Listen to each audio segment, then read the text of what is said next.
use of the determiners হয় নে so আমি আগত যোনটো লেফট আউট কৰি গৈছিলো আজি আমি আকৌ ৰিস্টাৰ্ট কৰিম হেখিনি পা আচ্ছা এতিয়া সোয়া আগতে আমি কেইটা পইণ্ট শিকিছিলো 5 rules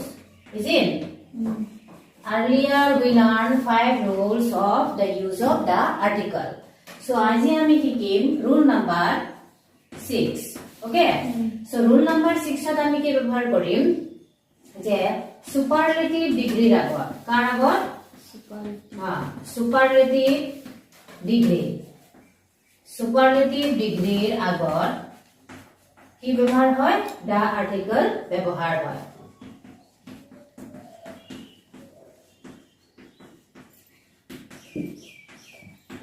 আচ্ছা